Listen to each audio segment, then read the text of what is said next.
नवीन flat खरेदी करताना जर तुम्हाला फसवणूक टाळायची असेल तर रेरा कायद्याची माहिती पाहिजे। रेरा कायदा म्हणजे काय, तर real estate regulatory authority act. हा कायदा महाराष्ट्रामध्ये 2016 साली आला आणि याला महारेरा असे देखील म्हणतात। या कायद्याच्या कलम 3 अन्वये प्रत्येक बिल्डरने त्याच्या प्रोजेक्टची नोंद ही रेरावर करणे अत्यंत आवश्यक आहे।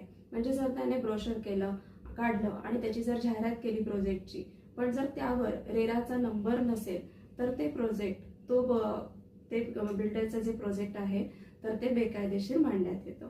त्यानंतर कलम 4 आहे, ह्या कलम 4 अन्वये त्याच्या प्रत्येक बिल्डरने त्याच्या प्रत्येक म्हणजे एनी ऑर्डर घेतली आहे का, तर प्रोजेक्ट विषयीची संपूर्ण माहिती, म्हणजे तो बिल्डिंग प्लॅन पास केला आहे का, त्यानंतर कमेन्समेंट सर्टिफिकेट काढलेलं आहे का, या सगळ्याची माहिती बिल्डरने अपडेट करणं गरजेचं असतं।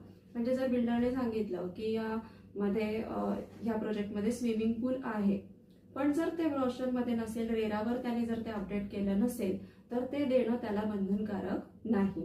त्यानंतर कलम 11 जो आहे, ह्या कलम 11 अन्वये यामध्ये प्रत्येक 3 महिन्यांनी प्रोजेक्टचे जे अपडेट आहेत की म्हणजे प्रोजेक्टची कशी वाढ होतीये, म्हणजे आता प्रोजेक्टचे किती मजले बांधून झालेले आहेत याची माहिती त्याने बिल्डरने देणं गरजेचं आहे।